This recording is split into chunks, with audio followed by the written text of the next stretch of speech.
If you lived in or near Boston, or had occasion to go there during the 1980s, 90s, or early 2000s, then you know about the Big Dig.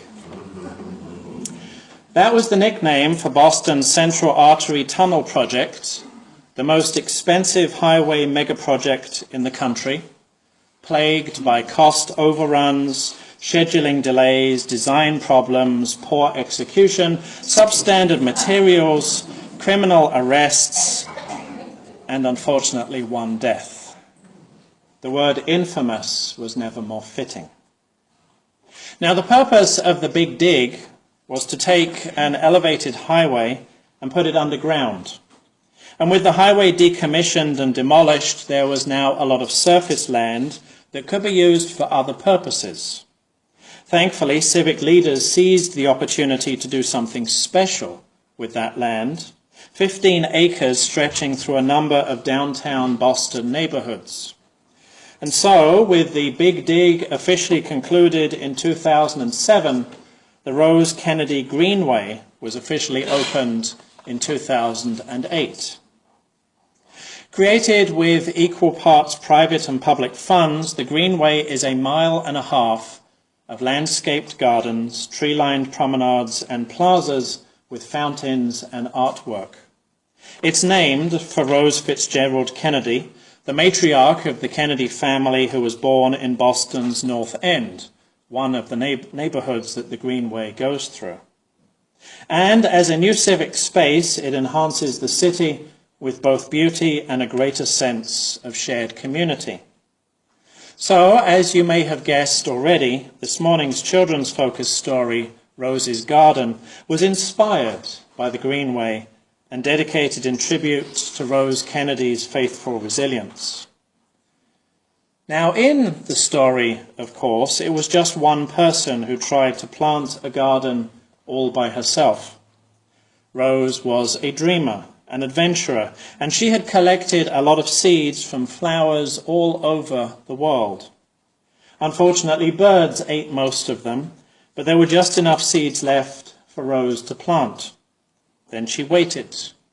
Through the wet spring and the dry summer, through the chilly autumn and the snowy winter, Rose waited for the seeds to sprout, but the ground remained bare. Still, word got around that Rose was faithfully waiting for her garden to grow, and neighborhood children started bringing her paper flowers. First one, then another, then a dozen, then hundreds. Rose carefully placed each paper flower in the ground, filling her garden with color. And then, one day, she noticed a bee land on a flower, and she realized that it was, of course, a real flower. The seeds had grown at last in a garden that many other people had created with her, in a garden that they could now enjoy together. Now remember that Rose tried to plant her garden in a dusty, forgotten stretch of earth in the busiest part of the city. That's certainly a good way of describing the ground under a demolished highway. And it's in stark contrast to, say, a meadow in the countryside, the sort of place that maybe the harbour master thought Rose should have gone to, some place that most people would consider beautiful already. And that's the point, of course. It's the forgotten stretch of earth in the busy city that needs to be made beautiful, that cries out for beauty. That's the sort of place that needs to be reminded of its value, of what it has to offer. That's the sort of place where heaven needs to be rediscovered. That was the intention of Norbert Čapek when he created the Flower Communion. Only he wasn't thinking of reminding a patch of land of its worth and beauty. Rather, he wanted to remind people of their worth and beauty. Čapek was minister to the Unitarian Church in Prague at the time, some 80 years ago, and it was actually the largest Unitarian congregation in the world, with over 3,000 members. We wouldn't recognize what they did as a church service, though. There were no hymns, there was no lighting a chalice, and it was no more spiritual than going to a lecture at the local university. So Norbert, with his wife Maya, created a ritual that would bring a real sense of community, and they took their inspiration from the beauty of the Czech countryside around Prague. Norbert asked everyone coming to services to bring with them a flower, to put all of the flowers then in vases or baskets to form a huge bouquet.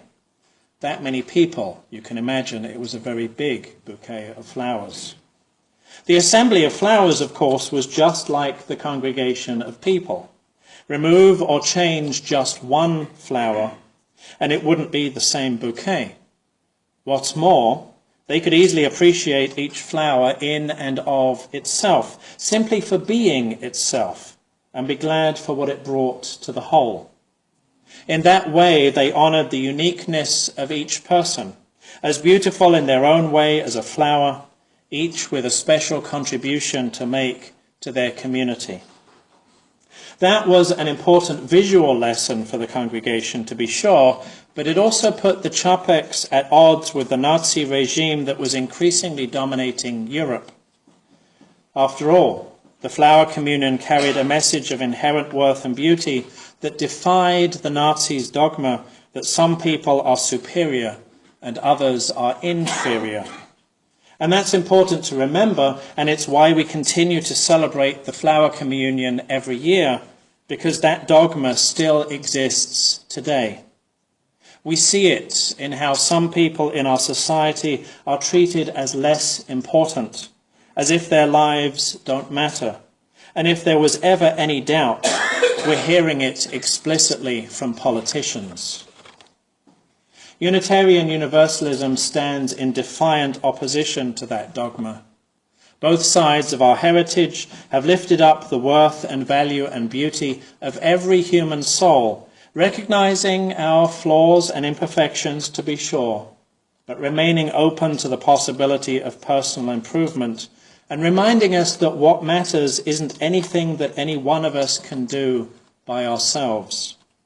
Norbert and Maya Čapek knew that when they created the flower communion, and even as fascism rose to destroy them, they continued to preach the possibilities of heaven on earth.